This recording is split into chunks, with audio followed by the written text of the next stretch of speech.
The biggest game-changing move of the day, and maybe even free agency. Yes, I said it.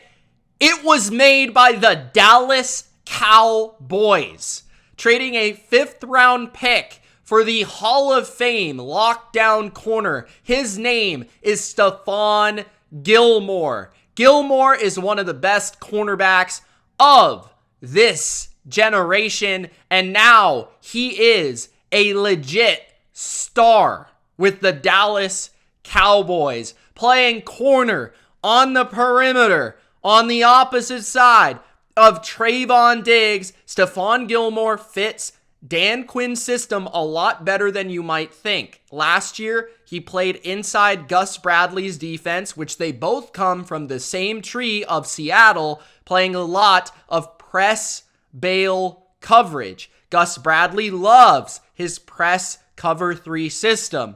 But previous to that, the Patriots, where Gilmore played a lot of man coverage in cover 1. Both defenses feature one safety deep in the defense. Both defenses ask you to be aggressive at the line of scrimmage and match your man.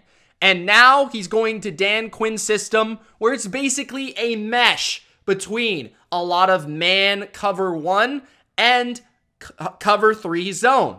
So you've got a great mesh between the two destinations where Stephon Gilmore has seen his most success. And I think the thing I admire about Gilmore is how he's been able to take his game, as primarily known earlier in his career as a man press cornerback, and transformed himself into a savvy, smart, playmaking corner on top of being a lockdown man-to-man player. It's very rare that a corner can go from being I am man up guy to I'm also Mr. Interception, Mr. Big Play, tip down the ball, all that stuff. Stephon Gilmore, I can't speak highly enough about. If you know me, if you know this channel, obviously Gilmore was a huge part of the Patriots' success from 2017 through 2019 in particular, and won them a Super Bowl, was the Defensive Player of the Year with my Patriots, and was the best corner in a given season that I've seen over the past 5 years. That's how good this guy was at his peak.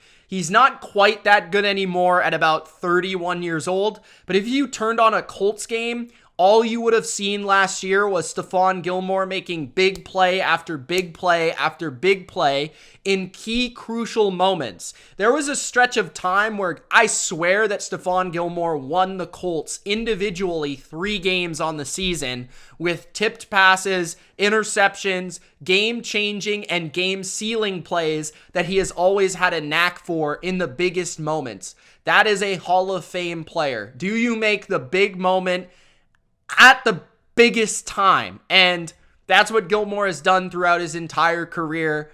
That is why he'll be in the Hall of Fame. That's why he won the Defensive Player of the Year.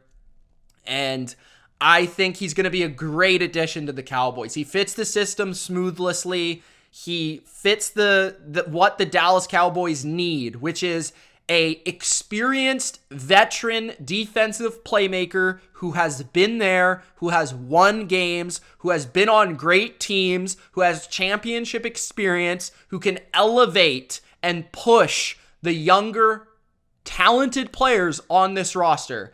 If you do not think Stephon Gilmore is going to immediately get in that locker room and make Trevon Diggs a better corner, you are wrong. He did that with J.C. Jackson. If you do not think Stephon Gilmore is going to enter the Cowboys locker room and make Micah Parsons a harder worker, you are wrong. If you do not think that Stephon Gilmore is going to push CeeDee Lamb to be a better receiver, you are wrong. This is the type of player that Stephon Gilmore is. He's smart, he's hardworking, and he's a leader kind of silently behind the scenes. This, to me, is not going to be the biggest signing in terms of money. This isn't going to be the biggest signing in terms of wow factor, but this very well might have the biggest impact on the NFL season, because the Dallas Cowboys, in my mind, went from they're good to I think they might win the entire conference.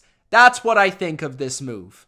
I know it's crazy. People don't like to hear that the Dallas Cowboys might actually be good this year. I have never said that on air live on the Bottom Line View. I have never said with my heart of hearts that the Dallas Cowboys should actually be favored or should actually be put in a position where they're really good. The Dallas Cowboys are very good. The NFC sucks. They don't have a lot of competition. I will be picking the Dallas Cowboys to win this division over the Philadelphia Eagles, who have lost player after player after player on defense, and the Dallas Cowboys are only going to get better from here. I think they might be looking at a wide receiver. I think they might be looking at... They just re-signed Leighton Vander Esch. Dallas might be, for the first time in a long time, real this year. Not just a hype machine, but actually real. This might be their best team since 2014. I'm just saying.